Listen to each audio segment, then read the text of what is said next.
네, 안녕하세요. 저는 콜로라도 의과대학 정신과에서 선임 강사로 있는 이주영이라고 하고요. 임상적으로 근무는 콜로라도 어린이병원 외래에서 하고 있습니다. 오늘 강의 제목은 꼭 알아야 하는 심리적 방어 기전, 영화를 통한 이해입니다.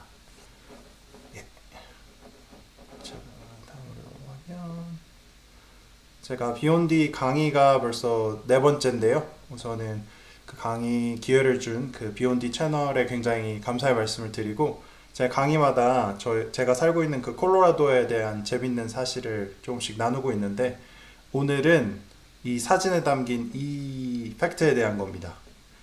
네, 이게 뭐냐 하면은 제가 여름에 더워가지고 이제 높은 산에 자주 가서 이제 시원하게 지내고 있는데 몽쉘통을 4,000m 높이에 가져가면은 이렇게 과자 봉지가 빵빵해집니다. 그 말은 뭐냐 하면은 기압이 굉장히 낮거든요. 콜로라도가.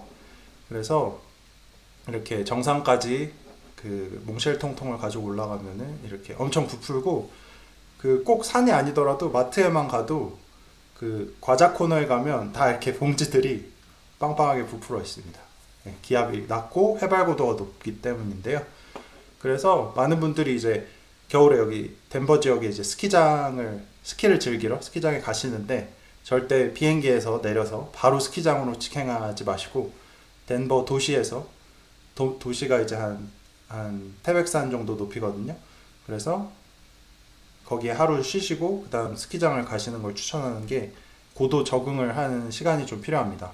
그래서 그런 재밌는 사실이 있고 여기 또 그 코어스 필드라고 그 야구 경기장이 있어요. 락키스 구장이 있는데 거기서 이제 투수들의 무덤인 이유가 있거든요. 여기가 홈런이 엄청 잘 나옵니다. 대기가 적어가지고 홈런이 엄청 잘 나오고 또 골프 치시는 분들 저는 골프를 안 쳐서 잘 모르는데 여기서 드라이버를 이렇게 휘두르면 비거리가 이렇게 쭉쭉 나간다고 해요. 그래서 엄청 잘 치는 느낌이 나는 그런 곳이 이제 덴버 골프 씬이라고 하니까 혹시 골프 한번 즐겨보시기 바랍니다. 그래서 오늘 이제 본론으로 넘어가면 오늘은 그 방어 기전에 대해서 얘기를 좀 해볼 거예요. 방어 기전이 뭐냐? 그러니까 이게 불안이나 스트레스, 뭐 내적 갈등 등으로부터 자신을 보호하기 위해서 무의식적으로 사용하는 자기 조절 전략이에요. 이게 핵심이 이제 대부분 무의식적으로 이게 작동을 하거든요. 그러니까 내가 인지하지도 못하는 상황에서 이제 내 뇌에서 자동적으로 불안을 잠재우기 위해서 슉 이렇게 자동으로 일어나는 그런 게 방어 기전인데 개인마다 조금씩 달라요. 어떤 방어 기전을 잘 쓰는지. 그리고 이거는 정신분석가 아나 플로이드에 의해서 이제 개념화가 됐습니다. 방어 기전이라는 용어도 그렇고 개념도 그렇고. 아나 프로이드는 그 유명한 이제 시그먼드 프로이드의 딸이죠. 그 딸도 이제 되게 유명한 정신분석가였어요. 근데 이 심리적 방어 기전에 대해서 배우는 게 단순히 이제 심리학자나 심리학 애호가들을 위한 것만이 아니에요. 이게 배울 때 굉장히 큰 장점이 있거든요. 그래서 방어 기전에 대해서 잘 알고 있으면 어떤 이점이 있을까요? 제가 괜히 이거를 알려드린 게 아닙니다. 이게 뭐 전문가만 알고 있어야 되는 내용이 절대 아니고 일상생활에서 개인적으로는 MBTI보다 더 잘 알고 있어야 되는 게 방어 기전이에요. 왜냐하면 방어 기전의 조합이 어떤 개인의 성격을 정말 잘 표현해 주거든요. 그래서 오늘 강의를 들으신 분은 더 이상 그 MBTI는 약간 혈액형에 가까운 그런 약간 신화적인 개념이거든요.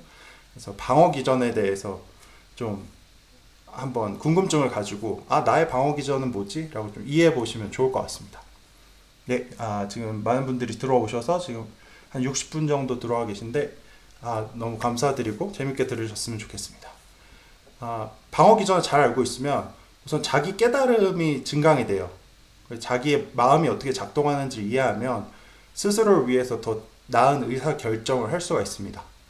그리고 감정 조절도 더 효율적으로 할 수 있게 돼요. 왜냐하면은 방어 기전이라는 게 거기에 들어가는 이렇게 비용이 있습니다. 그러니까 이게 공짜가 아니에요. 방어 기전이 작동을 하면 이제 불안은 잠재워지지만 그거에 따라서 잃는 비용이 있거든요. 그렇기 때문에 방어 기전을 알고 있으면 아, 내가 이 방어 기전을 써서 잃고 있는 게 뭐지에 대해서 좀 생각해 볼 수가 있어요. 그래서 좀 저울질을 할 수 있는 거죠. 내가 차라리 불안을 지금 좀 느끼고 좀 더 적응적인 방어 기전을 쓸 것인지, 아니면 지금 불안을 끄는 게 너무 급해서 좀 많이 포기하는 게 있더라도 좀 부적응적인 방어 기전을 쓸 것인지, 이런 고민을 좀 해볼 수가 있다는 거죠. 그리고 또 그 공감을 할 수가 있게 돼요. 방어 기전을, 타인이 어떤 방어 기전을 쓰는지를 이제 이해하면 인간관계에서 굉장히 오해를 줄이고 다른 사람을 또 쉽게 공감을 할 수가 있고요. 그리고 또 뭐 직장 생활이나 그 리더인 경우에는 이제 그 팀원들의 어떤 방어 기전을 이해함으로 해서 갈등을 좀 완화를 시킬 수가 있습니다. 아, 네. 아, 이번에 좀 음질에 신경을 썼습니다. 네, 감사합니다. 네, 채팅창 지금 읽고 있는데요. 네. 그래서 오늘은 이 네 가지 영화에 대해서 예를 들 건데, 겨울왕국, 이제 기생충, 박하사탕, 올드보이, 이렇게 네 가지 영화입니다. 이 채팅창에 혹시 이 네 개 중에 몇 개 보셨는지 혹시 이렇게 입력해 주실 수 있는 분이 있어요? 네, 입력해 주시고요. 방금 조명이 넘어가는 소리가 방송사고입니다. 잠시만요. 아이쿠. 네, 됐습니다. 아, 죄송합니다.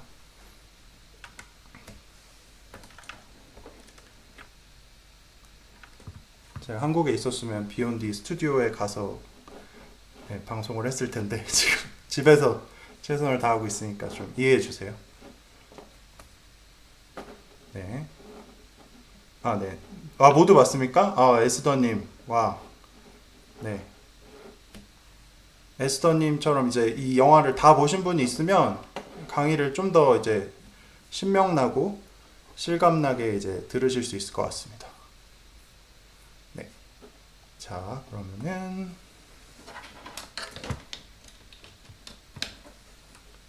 네. 자, 출발해 보도록 하겠습니다. 그래서 저는 그 정신 분석 개념을 영화로 설명하는 걸 되게 좋아해요. 왜냐하면은 상황도 되게 구체적이고 뭐 배우들의 표정이라든지 대사 같은 거에 이제 주목하면서 이제 분석을 하면 이제 추상적인 개념들도 되게 이해가 잘 되기 때문이에요. 네. 그래서 첫 번째는 이제 겨울왕국인데 이제 디즈니 영화고 2014년에 아카데미 장편 애니메이션 수상을 했습니다. 한국에서는 이제 1,000만 관객 동원한 영화고요. 이 중에 이제 주인공인 그 엘사라는 캐릭터에 집중을 해서 좀 이야기를 끌어가 보도록 하겠습니다. 그래서 줄거리를 잊으신 분을 위해서 짧게 말씀을 드리면, 여기 그 아렌델 왕국이라는 그 왕국이 나오는데, 이 엘사라는 캐릭터가 그 왕국의 이제 왕세녀예요. 그러니까 왕과 왕비의 이제 딸로 나오는데, 첫째 딸로 나오고, 그러니까 이제 눈과 얼음을 조작할 수 있는 그런 마법 능력을 갖고 태어납니다. 근데 어린 시절에 이제 엘사가 이제 여기 주황머리 여동생인 안나와 함께 이제 장난치면서 마법 능력을 막 사용하는 장면이 나오는데, 둘이 놀다가 뜻밖의 사고로 이제 안나가 이제 얼음 마법을 이렇게 슉, 이제 아이스 블래스트를 이제 확 날렸는데 여기 동생의 머리에 맞는, 그래서 이제 동생이 죽을 고비를 넘기게 되는 그런 사건이 발생을 합니다. 그래서 이제 부모는 이 사건 이후에 이제 두 이제 자매를 격리를 시키는 거죠. 위험하기 때문에 첫째가 둘째를 공격할 수도 있기 때문에 격리시키고 이제 첫째 이제 엘사의 능력을 숨기게 합니다. 그래서 그 엘사가 이제 어떤 마음가짐을 가지면서 자라냐면, 이제 나는 다른 사람을 다치게 할지도 모른다, 이런 두려움 속에서 이제 오랜 시간을 보내면서 혼자 이렇게 왼쪽 아래 보면 이렇게 격리된 방 안에서 굉장히 오랜 시간을 보내면서 이렇게 자랍니다. 그러던 도중에 이렇게 부모 둘이 어디 다른 왕국에 이제 방문을 하는 계기가 있다가 이제 배가 이렇게 큰 파도에 이렇게 침몰하게 되는 비극적인 사고로 이제 부모님이 돌아가시게 되고, 이제 엘사는 이제 여왕이 되게 되죠. 네, 좀 이제 생각나시죠? 혹시 이제 까먹고 계셨던 분들. 그래서 대관식 날이 돼서 이제 엘사가 이제 여동생이랑 다투는 일이 생겨요. 여동생이 막 갑자기 누굴 데리고 와서 결혼을 승인해 달라고 하는데 이제 엘사가 no 하면서 이제 좀 싸우게 되는데 이때 굉장히 격앙이 돼요. 엘사가. 그래서 이제 그 약간 분노감, 이제 공격성이 이제 드러날 때 이렇게 마법을 실수로 이제 확 나오게 되고 그래서 이걸 본 이제 인파가 이제 굉장히 혼돈에 빠지게 되죠. 그래서 자신의 이제 공격성을 다른 사람한테 너무 드러낸 거를 이제 그 사실에 당황해서 엘사가 이제 산으로 막 도망치게 돼요. 근데 엘사가 이제 도망치는 순간 이제 여기 왕국이 이제 오랜 겨울에 빠져요. 햇빛이 갑자기 가려지고 그래서 영화는 이렇게 산으로 이제 도망친 엘사를 이제 여동생이 찾아가는 그런 여정을 통해서 이제 스토리를 이렇게 쭉쭉쭉 뻗어 나갑니다. 네, 이제 기억이 나실 것 같죠? 네, 그래서 이제 첫 번째 좀 방어 기전을 이제 설명을 좀 드려봐.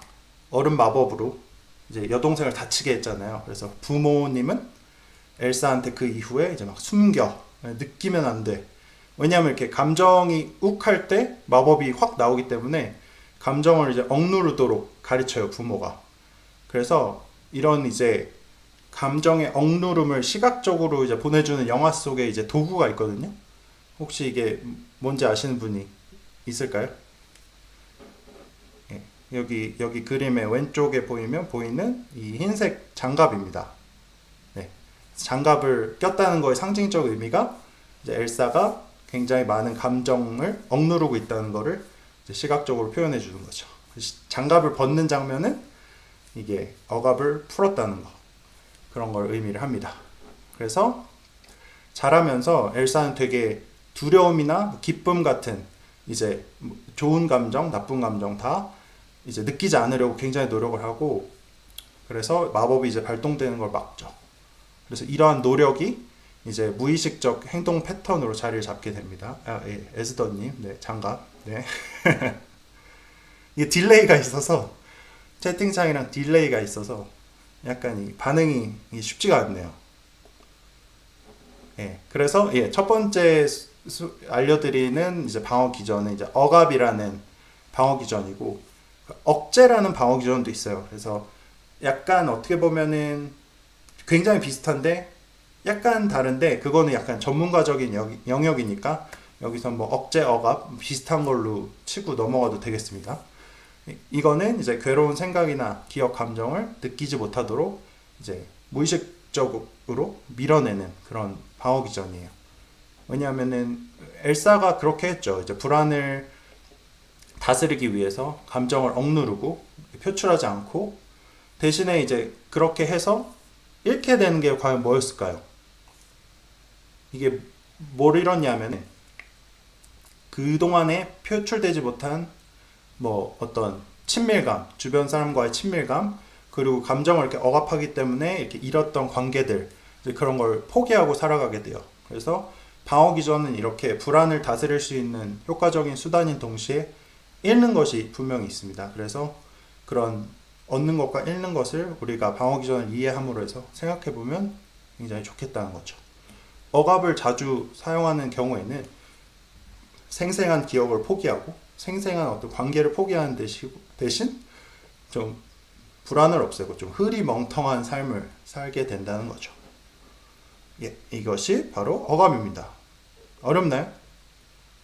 어렵나요? 억압은 그래도 괜찮죠. 억압 괜찮습니다. 예.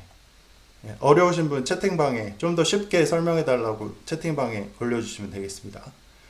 그 다음으로 넘어가겠습니다. 이제 이번에는 엘사가 이제 산으로 도피하는 장면을 좀 볼게요. 예. 여기서 이제 그 명곡이 나오죠. 무슨 노래죠? 이게 Let It Go? Let It Go 다 아시죠? 그래서 여기 Let It Go 가사에 이제 제가 이번에 설명해드릴 방어 기제가 굉장히 잘 표현이 되어 있습니다. 대충 이제 한글 번역을 제가 알려드리면은 한글 가사도 오피셜 한글 가사가 있을 텐데 제가 그거를 못 얻어가지고 이제 가사 중에 어떤 말이 있냐면 내가 거리를 두니 모든 게 작게 느껴져.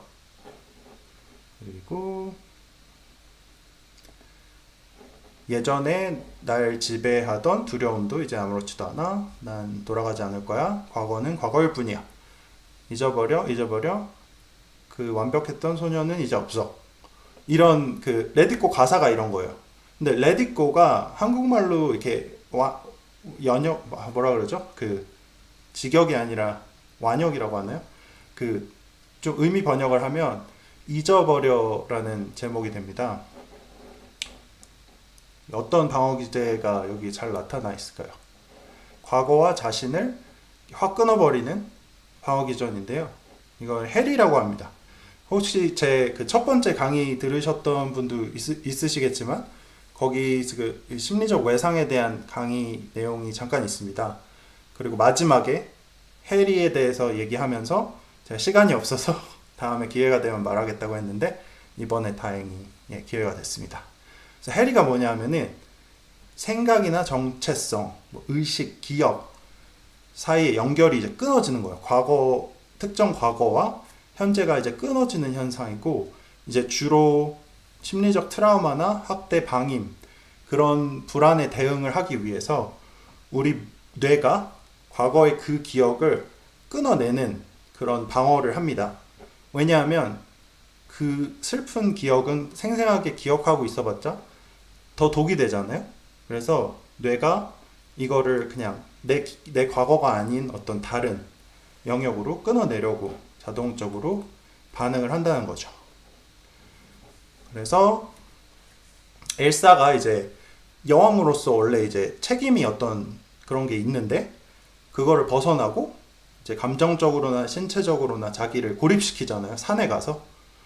그렇게 함으로써 본인이 어떤 여동생을 다치게 한 죄책감이나 자신의 능력에 내재된 어떤 공격성 그런 거는 이제 과거에 이제 딱 떨궈두고 그렇게 함으로써 현재의 자신은 그거를 이제 걱정할 필요가 없어진 거죠. 그러니까 과거의 자신은 마치 다른 존재다 이렇게 잘라내서 불안에 대응을 하는 거죠. 이 레디꼬라는 노래가 되게 기가 막힌 게 이 헬이라는 현상을 되게 다르게 또 두 가지 요소를 통해서 잘 표현을 해요. 하나는 뭐냐면 이게 좀 오타쿠 같은데 레디꼬 노래가 F 단조로 시작해서 A 장조로 끝납니다. 그러니까 단조로 이제 시작을 했다가 장조로 끝나고 또 노래를 부르는 전과 후에 엘사의 그 의상이 바뀌거든요. 그래서 그 두 가지 요소를 통해서 더 극적으로 과거의 나와 현재의 나를 완전히 분리했다. 이거를 되게 잘 보여준 게 제 겨울왕국의 이제 레디꼬 해리라고 기억하시면 되겠습니다. 네, 해리포터요. 골저스님. 해리포터 사진을 제가 올려놓기 했어요. 그 첫 번째 강의 때 그거를 기억하고 말하시는 거면 제 찐팬으로 인정을 해드리겠습니다. 골저스님 감사합니다. 골저스합니다. 네, 여기까지가 이제 첫 번째 영화고 이제 제가 개인적으로 굉장히 좋아했던 영화 박하사탕으로 넘어가겠습니다.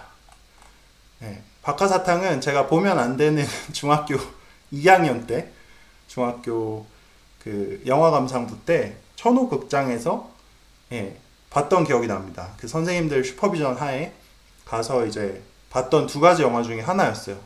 그때는 연속 상영이라는 걸 했거든요. 하나 가격에 두 개를 보여주는 그 중에 이제 첫 번째 영화였는데 정말 제 인생작이었습니다. 그때 중학생이었는데 이걸 본 이후에 인생에 대해서 많은 생각을 했던 것 같아요. 이창동 감독의 영화고 2000년에 이제 대종상 최우수 작품상을 수상을 합니다. 이 철길 위에서 이제 이 영호라는 캐릭터가 이제 돌아갈래라고 절규를 하는데 이 장면 굉장히 유명하죠. 그래서 이게 이제 인생을 거꾸로 거슬러가는 방식으로 전개가 됩니다. 이 사람이 왜 이렇게 자기 생명을 던질 수밖에 없는 상황이 되었는지를 보여주고 영호라는 이 순수했던 청년이 어떻게 점점 시대 사회상에서 속에서 점점 무너져 가는지를 이제 되게 생생히 목격하게 해주는 영화입니다. 박하사탕 좋아하시는 분 있나요? 박하사탕 좋아하시는 분은 채팅방에 좋습니다라고 써주시고요. 그래서 이 영호라는 캐릭터는 그 설경구 씨가 진짜 열연을 하는데 진짜 연기력이 진짜 장난이 아니었어요 이때. 그래서 1980년도에 이 영호가 그 군복무를 하는 걸로 나옵니다. 근데 이제 광주 민주화 운동에 이제 투입이 되죠.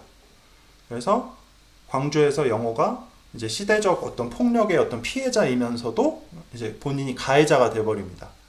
그래서 이후에 이제 신군부 시대에는 이제 경찰로 일하면서 지속적인 이제 폭력에 노출이 되고 이후에는 이제 IMF 시기에 경제적 막 인간관계 파탄을 경험하면서 그 내면이 어떻게 변해가는지를 굉장히 영화가 잘 보여주죠. 여기서 살펴볼 수 있는 그 방어 기제가 되게 많은데요. 이 영호라는 캐릭터가 원래 굉장히 순수하고 채팅방에 반응 좋습니다. 아주 좋습니다. 리액션 감사합니다. 원래 순수하고 이상적인 청년이었는데 이제 시간이 가면서 감정적으로 되게 냉담해지고 이제 거칠어진 경찰로 이제 변화를 하는데요. 이런 변화는 이제 군 복무 중에 겪은 트라우마 경험에서 비롯된 것으로 보입니다. 그리고 이후에 이제 경찰로서 막 시민을 고문하고 굉장히 공격적이고 이제 가학적인 행동을 보이거든요. 막 술집에 들어가가지고 생 모르는 사람들 막 이게 막 집단 정렬시키고 막 폭력을 일삼고, 그럼 이런 잔혹함과 이제 감정적인 어떤 냉담한 이런 성향은 어떤 방어 기제의 표출일까요? 혹시 뭐 생각나는 게 있으실까요? 도대체 왜 어떤 큰 스트레스 경험을 한 이후에 참고로 그 해리가 여기 적용이 될 수도 있어요. 왜냐하면 트라우마고 인격이 이제 바뀌었기 때문에. 근데 여기서는 좀 더 약간 뉘앙스가 있거든요. 그래서 좀 다른 각도에서 방어 기제 두 개를 우선 소개를 좀 해드리겠습니다. 우선 첫 번째는 반동 형성이라는 방어 기제고, 이거는 그 어떤 본인의 위협적인 감정을 이제 인정하는 대신에 그와 반대되는 행동을 해서 이제 불안을 제어하는 방법이고요. 두 번째는 공격자와의 동일시라는 방어 기전이에요. 자신에게 위협을 가해준 이제 사람의 행동이나 태도를 무의식적으로 이제 모방을 하게 되는 거죠. 본인이 이제 그 사람이 되는 거예요. 채팅방에 외상 후 스트레스. 그러니까 DSM 진단명으로는 뭐 외상 후 스트레스 장애 뭐 이런 걸로 진단이 될 수도 있겠지만, 방어 기제는 좀 더 이제 디테일한 심리적인 그 상호작용을 보는 거거든요. 골조스님. 네. 맞아요. W님. W님 굉장히 아주 예리하시네요. 군 생활을 마친 이제 영호에게는 이제 영화에서 보면은 감정적인 친밀함이나 어떤 타인에 대한 연민을 느껴볼 수가 없어요. 처음에는 이 사람이 야생화를 사진으로 담고 싶어하는 굉장히 순수하고 막 쑥스러움을 타는 그런 모습을 보이는데, 그거 아주 대조적이죠. 그 군에서 이제 자신에게 명령을 내렸던 상관과 자신을 이제 무의식적으로 동일시를 해버려요. 그 모든 사건이 끝난 이후에. 그리고 경찰이 되어서 스스로가 이제 폭력의 가해자가 되는데, 이것은 어떤 심리냐 하면은 굉장히 그 저항할 수 없고 이제 그 무기력한 그 소시민으로서의 그런 어떤 심리 있잖아요. 그 강자한테 약할 수밖에 없고, 이제 그런 상황에서 느꼈던 어떤 연약함과 무기력함, 이거를 방어하기 위해서 반동 형성을 하고 공격자와 차라리 이제 동일시를 하는 거예요. 내가 이렇게 약함을 느낄 바에 내가 그냥 윤리적 그런 걸 떠나서 내가 그냥 차라리 나도 가해하는 어떤 그런 폭력에 이렇게 무의식적으로 이제 행동을 하게 되는 거죠. 근데 이러한 이제 방어를 사용하면 자기 주변에 이제 진정한 자신의 내면과 마음이 맞는 사람들을 다 떠나 보내게 돼요. 왜냐하면 이렇게 반동 형성에 의해서 어떻게 보면 가짜 자아를 지니고 살아가게 되는 거잖아요. 그래서 주변에 남는 사람들이 다 진솔한 자신과 전혀 맞지 않는 사람들이 남게 되는 거죠. 이제 그런 이제 어떤 비용이 있는 방어 기제라고 할 수가 있겠습니다. 네. 오묘하죠? 네, 듣고 있으니까.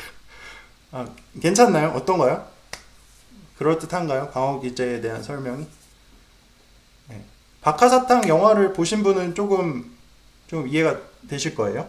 네. 아, 예, W님, 예, 코멘트 감사합니다. 아, 네, 맞아요. 그 싫지만 싫어할수록 더 닮는다는 그 말이랑 딱 맞는 게 이제 공격자와의 동일시입니다. 네.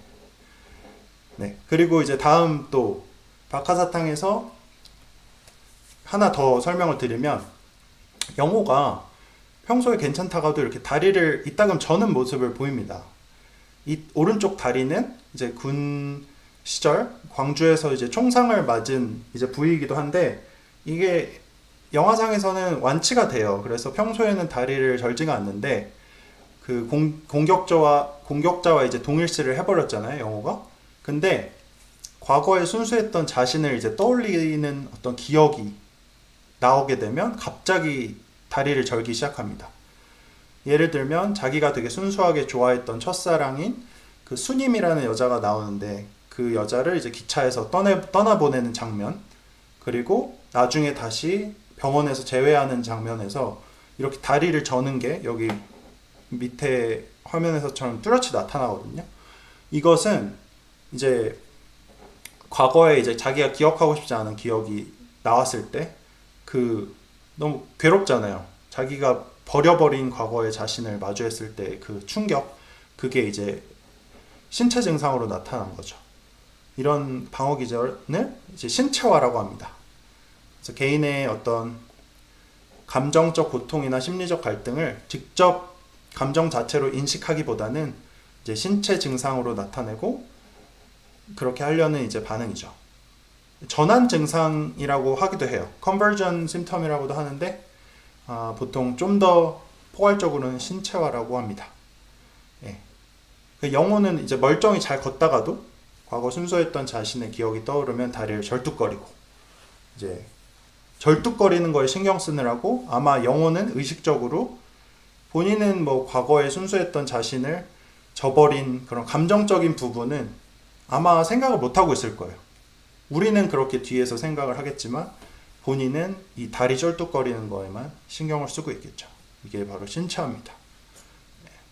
우라통 터지는 상황에서 사람들이 이렇게 복장표를 막 치잖아요. 그리고 그 화병이라고 하는데 그런 상황을 화병이 신체화에 아주 좋은 예입니다. 신체화를 하면 그 여기 복장표 답답한 신체 증상에 이제 집중을 하느라고 자신의 감정을 좀 덜 살펴보게 되거든요. 그래서 이런 게 이제 자신의 불편한 감정으로부터 자신을 방어하는 우리의 무의식적인 방어 기전입니다. 대신에 자신이 억제하고 있는 감정을 말로 표현할 수 있게 되면, 그러니까 인지하고 표현할 수 있게 되면 신체화라는 방어 기전이 자연스럽게 없어집니다. 신기하죠? 네.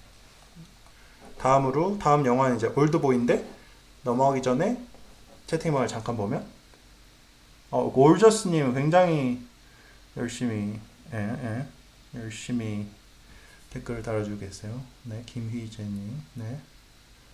정치 성향이 정치 성향 다른 정치에 대한 얘기도 마지막에 방어 기전으로 기대하시고요. 가슴을 두들기는 것도 신체화 반응 중에 하나입니다.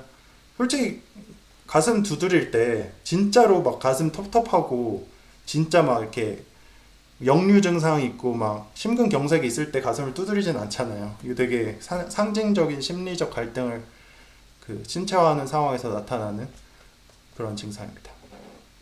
다음 올드보이인데 올드보이 좋아하시는 분 있나요? 올드보이는 2004년 칸 영화제 심사위원 대상작입니다. 지금도 그 IMDb 아마 탑 100 영화 중에 들어와 있는 걸로 알고 있고 저는 이제 처음에는 잔인한 것밖에 생각이 안 났어요. 처음 봤을 때 2004년 딱 나왔을 때 제가 그때 대학에 딱 들어갔을 그 시점이었거든요. 그래서 그때 막 초짜 성인으로서 봤을 때는 깊이가 느껴지기보다는 피가 튀고 막 이런 거에만 관심이 갔었는데 오늘은 여기서 좀 이 오대수라는 캐릭터에 집중을 하면서 좀 방어 기전을 소개를 몇 개 해드리겠습니다. 네. 이제 오대수라는 캐릭터는 이제 평범한 회사원으로 나와요. 처음에는. 근데 이유도 모르는 채 납치돼서 15년 동안 감금을 당해버립니다. 이거는 올드보이 못 보신 분도 있나요? 너무 유명해서 다 보셨을 거라고 믿고 짧게 설명을 해드리겠습니다. 여기 방 안에서 감옥 같은 공간이지만 TV만이 유일한 창이었어요. 실제 여기 창문은 창문이 아니라 그냥 그 조명이에요. 그래서 밖이 실제로 보이는 게 아니고 되게 잔인하죠. 세상과 완전 단절된 채로 15년을 사는데 어느 날 갑작스럽게 풀려납니다. 그래서 왜 그런 일을 당했는지 자신이 누구에게 왜 당했는지를 밝혀내기 위해서 복수와 이제 진실을 향한 여정을 이제 오대수가 떠나게 되죠. 오대수라는 캐릭터는 감옥에 갇히고 이제 복수를 시작하면서 감정적으로 이제 굉장히 차가운 모습을 보여줘요. 아주 충격적인 진실을 점점점 알아가면서도 이제 감정을 거의 드러내지 않죠. 여기 보면은 선글라스 끼고 굉장히 이렇게 차분한 모습을 보여주고, 근데 내면의 분노는 너무 강해서 이게 더 합리적으로 보여요. 그 감정이 계속 분출이 되고 있으면 아무것도 못 하겠죠. 이 사람은 자기를 감금한 사람을 논리적으로 되게 치밀하게 찾고 그 다음에 복수를 할 때까지는 이 뭔가 욱 하는 거를 좀 억눌러야 되니까 이렇게 대응하는 게 맞아 보이고, 어떻게 보면은 감정과 생각을 거의 따로 떼어놓는 것 같은 그런 방어 기제를 보여주거든요. 그 굉장히 폭력적이거나 감정적으로 격한 순간에도 굉장히 침착함을 보여주고, 그 치밀하게 군만두 맛을 여기저기 중국집에 가서 비교하면서 자신을 감금한 이를 되게 치밀하게 분석적으로 이제 접근해서 찾아갑니다. 그래서 이렇게 치밀하게 어떤 지식적으로 접근을 하고 분석을 통해서 이제 감정이 들어갈 그 자리를 완전 없애버리면 두려움이 진짜로 이제 자리 잡을 틈이 없습니다. 그래서 여기선 두 가지 이제 방어 기전을 설명할 수가 있는데요. 유지태 잘생겼었어요? 네. 유지태 이 영화에서 진짜 키 크고 굉장히 잘생기게 나오죠. 그래서 두 가지가 뭐냐면은 이제 지식화라는 방어 기전과 이제 감정의 격리라는 방어 기전입니다. 그냥 격리라고도 하는데 보통은 감정의라는 말이 이제 생략되어 있는 그런 방어 기전이에요. 그래서 지식화는 뭐냐 하면은 감정 자체를 느끼는 대신에 이제 사실과 개념, 이론, 상황을 분석하고 설명하면서 고통을 이제 안 느끼는 거죠. 보통 그 설명충이라고 하는 부류가 있잖아요. 저도 약간 설명충인데, 설명을 하다 보면 진짜 그 기변에 그 밑에 깔려 있는 부정적인 감정 따위는 이제 느낄 새가 없습니다. 듣는 사람도 그렇고 말하는 사람도 그렇고.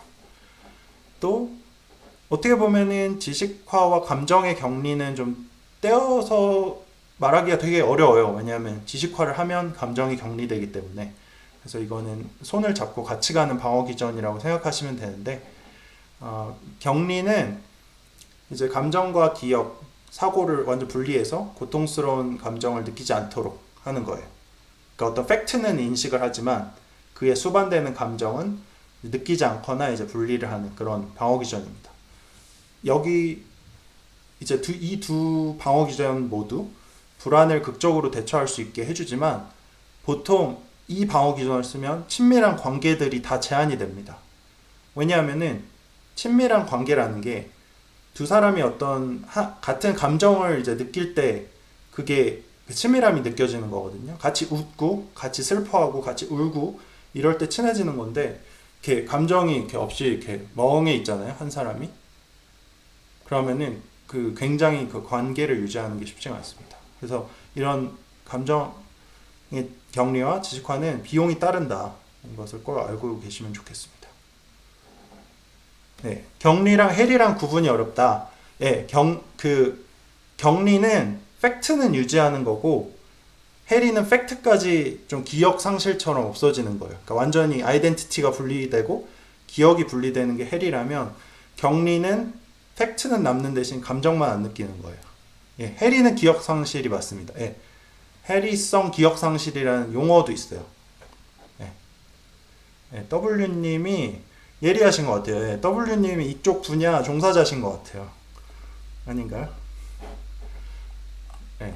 그 다음으로 넘어가면 이 유명한 씬 있잖아요. 그 도끼 씬, 일명 올드보이 도끼 씬 다 아시지 않나요? 그 복도에서 막 도끼 들고 막 한 15명, 20명이랑 싸워서 이기는 그 오대수가 이렇게 굉장히 폭력적인 행동에 집착을 하고 이제 복수를 하는데 그 어떤 복수에 대한 감정이 사실 그 복수를 이루기 위한 과정에서 여러 명한테 이렇게 다 퍼져서 이제 작용을 해요. 원래 그 사실 스포일링을 하면은 그 유지태가 사실 범인인데 유지태를 잡기 위해서 이제 유지태 때문에 난 화가 이제 그 다른 주변 사람한테 이렇게 쫙 퍼지거든요. 오대수 입장에서는 그리고 그 자신의 복수심을 굉장히 그 정당한 정의라고 생각하면서 이제 행동을 하게 돼요. 어느 순간부터는. 하지만 그 과정에서 도덕적으로 굉장히 애매한 선택을 많이 하게 되죠. 여기 그 오달수 씨의 이빨을 막 망치로 다 뽑는다든지, 여기 그 괜히 그 도로에서 껄렁대고 있던 건달들한테 괜히 시비를 걸어서 다 때려 눕힌다든지, 굉장히 그 도덕적으로 애매한 선택들을 많이 하게 됩니다. 여기서 또 두 가지 방어 기전을 배울 수가 있어요. 하나는 전치예요. 전치. 전치가 뭐냐면 그 속담 중에 종로에서 뺨 맞고 한강에서 화풀이 한다라는 말 있죠. 이 굉장히 자주 일어나는 방어 기전입니다. 집 밖에서 스트레스 받은 걸 흔히 집에 와서 푸는 거죠. 왜 그럴 수밖에 없냐? 집에서 화풀이 하는 건 더 안전하기 때문이죠. 더 약자한테 화풀이를 하는 게 자기의 불안을 다스리는데 더 안전하기 때문에. 그리고 긴장도 풀리고 화를 내면. 그래서 하지만 방어 기제로 그런 행동을 통해서 잃게 되는 게 뭔지는 다들 아시겠죠? 가정이 어떻게 보면 가족이 제일 소중한 대상인데 그쪽으로 화를 풀므로 해서 가장 소중한 관계에 이제 해를 가하는 그런 방어 기전이 될 수 있고, 아까 말했듯이 올드보이에서도 오대수의 어떤 유지태에 대한, 유지태의 캐릭터 이름을 제가 까먹었어요. 근데 아무튼 유지태 씨 분 한 캐릭터한테 향하는 화가 그 여러 그 똘만이나 주변 사람들한테 쫙 퍼져서 공격성으로 표출되는 거. 이게 전치 방어 기제고요. 그 다음에 9번째는 합리화입니다. 합리화는 뭐냐면은 자신의 행동, 감정, 실패 이런 것들을 논리적으로 그럴듯한 이유로 설명을 해서 실제 어떤 더 깊은 감정을 숨기거나 그 폭력을 이제 정당화하는 이제 그런 방어 기제입니다. 왜냐하면은 자기가 막 폭력을 저지르고 그 뭐 범죄를 저지르고 이러면은 불안하잖아요. 불편하잖아요. 근데 합리화라는 방어 기전을 쓰면 그런 행동을 함에서도 불안하지 않을 수가 있죠. 오대수의 이제 행동처럼 어떤 과거 본인이 경험한 외상적인 고통은 이제 이런 폭력을 합리화하기 위한 어떤 수단이 된다는 거죠. 아, 유지태 씨 이름 이유진. 아, 감사합니다. 골저스님 감사합니다. 네. 전치랑 투사랑 많이 다른 거예요. 아, 저게 아주 좋은 질문인데. 네, 전치는 아까 말 그대로 어떤 다른 데서 받은 스트레스를 그 다른 대상한테 푸는 게 전치고요. 투사는 뭐냐면요. 내가 느끼는 감정을 다른 사람이 느끼고 있다고 이렇게 몰아가는 거예요. 그러니까 전치랑 좀 달라요. 전치는 화풀이고 투사는 약간 손가락질이에요. 아, 그거 나 아닌데? 그거 넌데? 이렇게 하는 게 투사입니다. 프로젝션. 사실 다음 마지막 방어 기제가 투사랑 관련된 방어 기제예요. 제가 가장 설명하기를 제가 설명충이잖아요. 설명하는 걸 좋아하는 방어 기제인데 마지막 10번에다가 넣었습니다. 좋아하는 영화 중 하나인 기생충을 통해서 마지막 방어 기전을 설명하고 질문을 좀 받는 시간을 갖겠습니다. 오, 말을 빠르게 하니까 좀 힘드네요. 물을 좀 마시고. 아, 예, W님 듣고 보니 다들 사용하는 수단, 제가 10가지를 고른 이유가 일상생활에 너무 흔하고 알면은 유용하기 때문에 10개를 골랐고요. 사실 방어 기제 종류는 더 많습니다. 한 20가지 정도 되는데 오늘 그 짧은 시간에 다 설명하기는 좀 그래서 예, 약간 심리학 1타 강사처럼 10개만 추렸습니다. 네. 그래서 봉준호 감독의 영화고요. 2020년 아카데미 작품상을 수상하면서 어떤 한국 영화계의 어떤 위상을 좀 올린 그런 영화죠. 기생충 안 본 분은 없죠, 솔직히. 나 기생충 안 봤다. 네, 채팅방에 44분 중에 기생충 안 봤다. 18세 관람가니까 혹시 못 보신 지금 청소년 분이 계실 수도 있겠지만, 네. 기생충 안 보셨으면 꼭 보세요. 오 마이 갓. 네, 기생충은 제가 어떤 무인도에 갈 때 영화 하나만 가져가서 볼 수 있으면 저는 기생충을 가져가려고 합니다. 볼 때마다 새로. 네, 그래서 설명을 좀 드리면 그런 말 있잖아요. 기생충 영화 보고 나서 처음에 이제 돌았던 얘기가 이게 냄새에 대한 어떤 주제가 있다. 그런 말 못 들으셨나요? 냄새에 대해서 말을 많이 하더라. 거기에 좀 집중을 해서 설명을 드리겠습니다.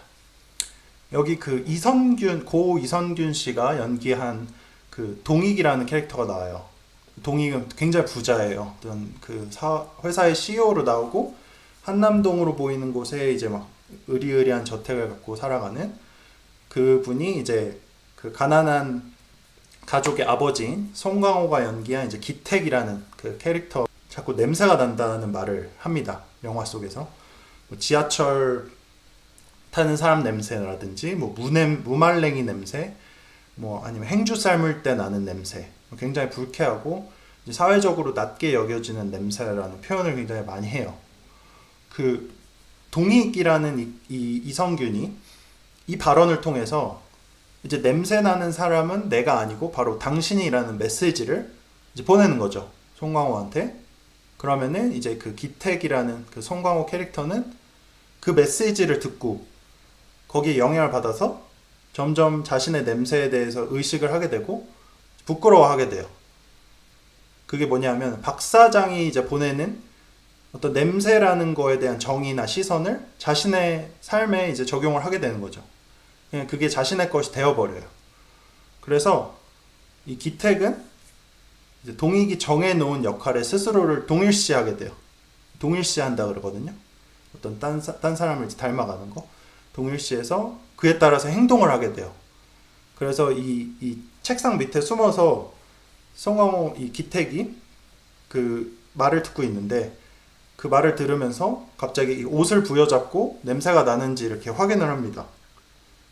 그래서 이게 무슨 행동이냐면 자신이 냄새 나는 사람인가? 라고 의심을 하면서 이렇게 행동을 하게 되는 거죠. 네.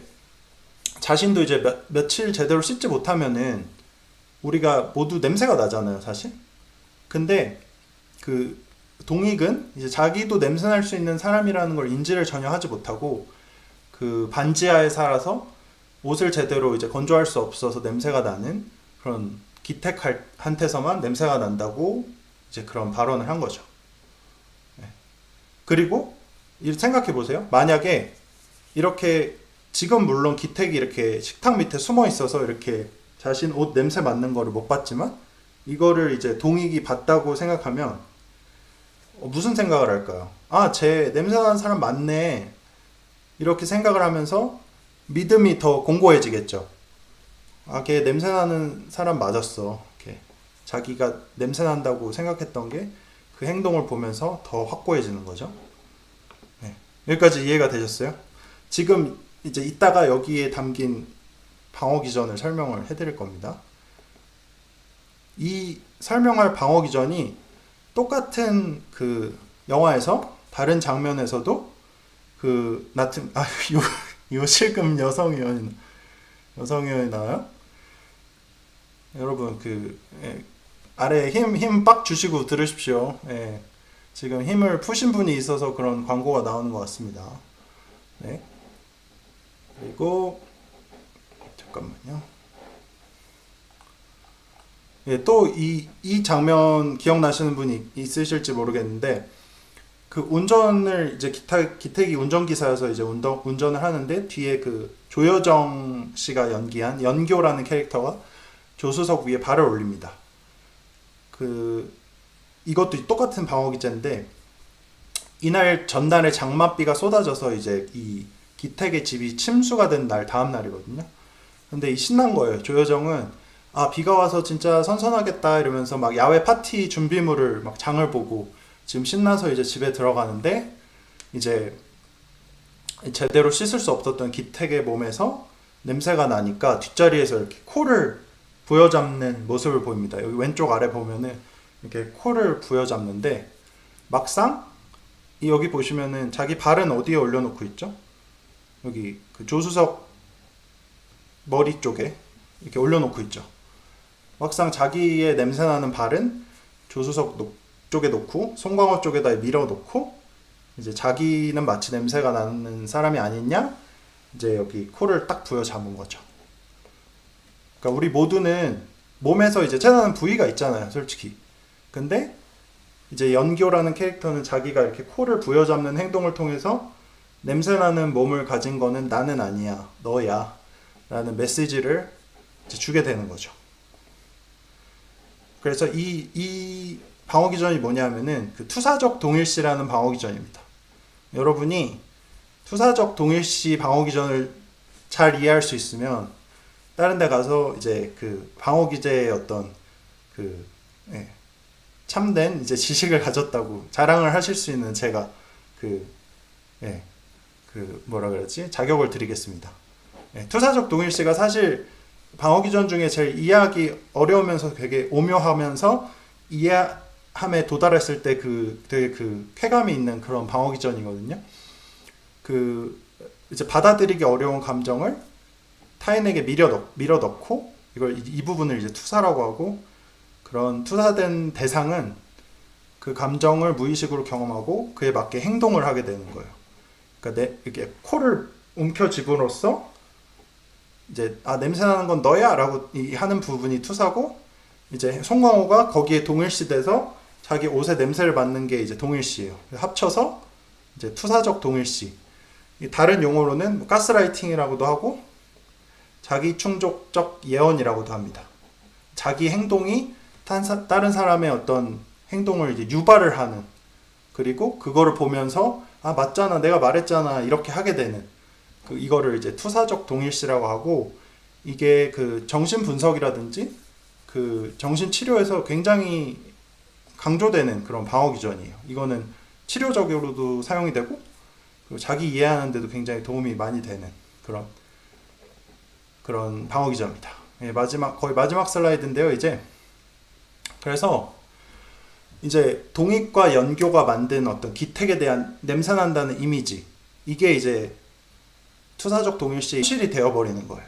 이 코를 부여잡는 이 행동을 통해서 결국에는 이제 기택은 이런 자신한테 투사된 역할을 이어가다가 그 모욕감과 수치심이 막 누적되잖아요. 그래서 영화 끝에는 이제 파국적인 어떤 공격성을 표출하게 되면서 영화가 끝나게 되죠. 여기 오른쪽 위의 장면처럼.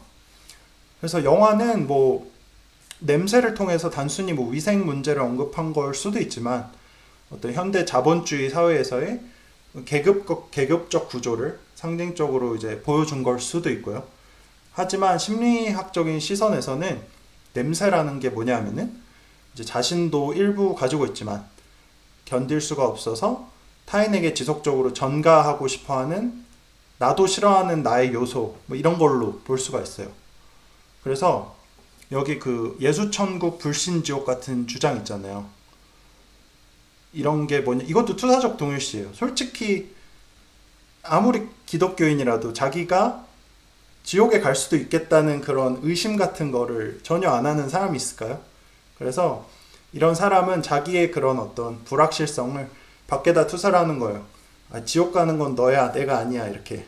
그래서 이렇게 편말을 써붙이는 것 자체가 투사고, 이제 지옥에 가는 건 너야 라고 이렇게 내가 아니고 너야 투사를 하는 거고, 이거를 이제 보면서 약간 약간 불안한데 이렇게 느끼는 게 동일시. 그래서 투사적 동일시고, 그래서 투사적 동일시는 어떤 인종차별이라든지 지역차별, 극단적인 정치 갈등 모두 이제 투사적 동일시의 어떤 방어 기제로서 이제 설명이 가능하다는 걸 알려드립니다. 그래서 오늘 준비한 거는 다 마쳤고요. 52분. 기가 막히게 시간을 맞췄는데, 예. 지금까지 남아 계신 분들 너무 감사드리고요. 마지막에 좀 책 홍보를 하면, 제가 최근에 저자로서 참여한 책 중에 할 수 있다 미국 의사라는 책이 있습니다. 그래서 제가 이제 한국 일을 하다가 이제 2018년에 미국으로 넘어와서 여기서 이제 활동을 다시 하기 시작했는데요. 그 과정에서의 어떤 경험이라든지 그런 걸 좀 공유하고 싶어서 그 저희 학교 서울대 의과대학 이제 동창회에서 좀 기획을 해서 예, 이게 며칠 전에 나왔습니다. 아주 따끈따끈한 책이니 관심을 가져주시고 제가 그 부모의 자리라는 책을 썼습니다. 그래서 그 10월에 출시 예정이니까 꼭 관심을 가져주시고요. 제가 지금 만 4살짜리, 2살짜리 아이를 키우는 아빠인데 그 어떤 육아의 경험과 이제 그 제가 소아정신과 수련했을 때의 경험 그리고 정신분석 수련을 하면서 배운 어떤 깨달음 이런 거를 다 칵테일로 기가 막히게 섞어서 책을 써서 쓰는데 오래 걸렸습니다. 전 처음에 얼마 안 걸릴 줄 알고 시작했는데 지금 거의 1년이 돼서 이제 출판이 되는 것 같아요. 그래서 10월에 나오면 많은 관심을 가져주시고요. 제가 다음 달에 9월 초에 강의가 한 번 더 있는데 그때는 예, 표지 디자인이 나올 수 있으면 가장 좋겠지만 아무튼 그 도서출판 겹이라는 그 회사에서 잘 도와주시기로 해서 예, 이렇게 예정이 돼 있습니다. 그러면 마지막에 질문과 답변 시간을 갖도록 하겠습니다. 네.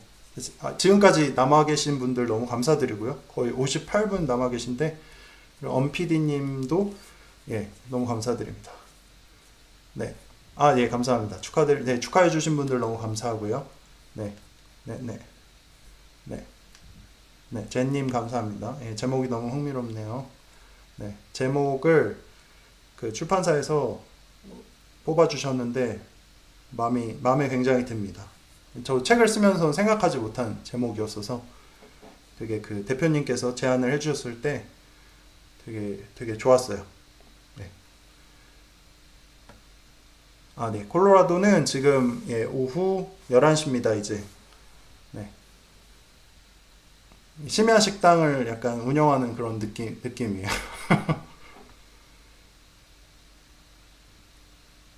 네. 원장님, 저희 병원이 커서 원장님 하기에는 좀, 네, 개인 의원이면은 원장님 소리를 감사하게 듣겠지만, 네, 감사합니다. 예, 식탐 많은 콧물 여왕님.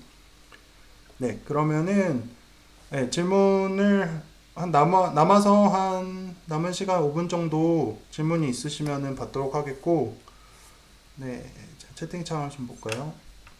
명강이 감사합니다. 하이하이님, 네, 감사합니다.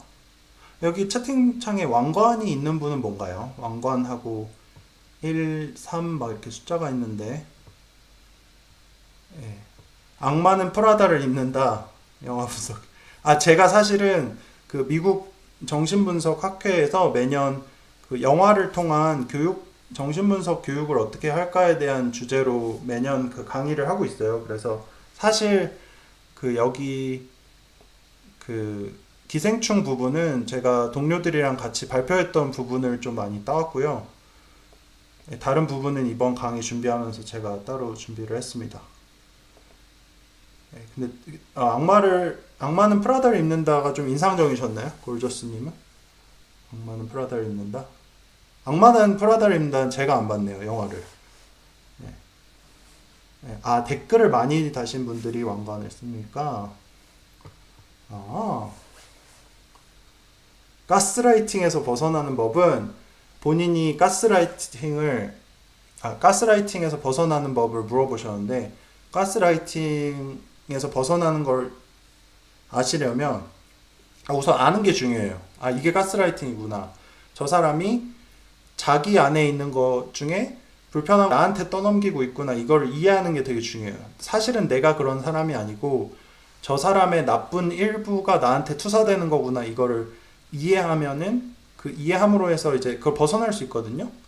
이해하는 순간에 이거는 내가 잘못이 아니라 저 사람의 문제가 되는 거여서 우선 이해를 하는 게 되게 중요합니다.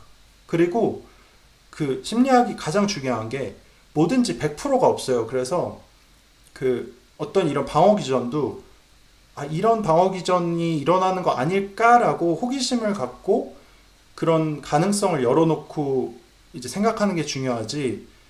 이게 반드시 이런 방어 기전이 일어나고 있을 거야라고 확신을 가지시면 안 돼요. 이 심리학의 어떤 묘미는 이런 자기의 주변에서 일어나는 현상을 여러 심리학 어떤 이론을 통해서 여러 가능성을 열어놓고 생각할 수 있는 게 힘이 되는 거지, 어떤 완벽한 답을 통해서 솔루션을 찾는 게 힘이 아니에요. 그러니까 이거를 다양하고 유두리 있게 내가 현실을 해석할 수 있는 여지를 남겨놓는 것 자체가 힘이 되는 거거든요. 예. 이거 너무 메타적인 발언을 했는데, 네.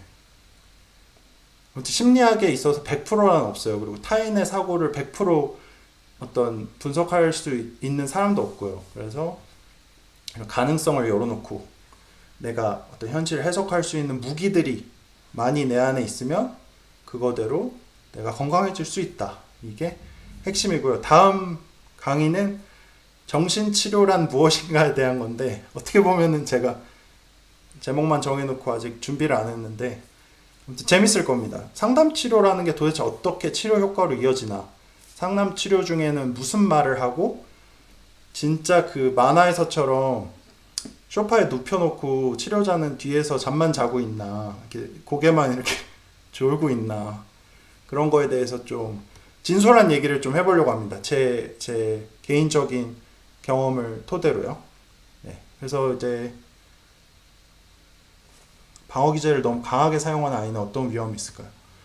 방어기제는 강하게 사용하는 게 아니라 어떤 방어기제를 더 주로 사용하고 그런 주로 사용하는 경향이 있는지, 이런 게 중요한 거거든요. 근데 그 케이스 바이 케이스예요. 어떤 방어기제는 어떤 상황에서 되게 유용할 수도 있고, 어떤 거는 되게 잃는 게 많을 수도 있어요. 그래서 그거를 일률적으로 다 해석하기는 되게 어려워요. 상황을 좀 봐야 됩니다. 네, 그래서 다음 강의는 9월 초 아마 첫 번째 목요일에 있을 거고, 똑같은 시간은 오후 1시입니다. 그래서 뭐를 열심히 치시나, 네. 열심히 치시나요? 시간을 아끼려고 말하면서 치는 거죠.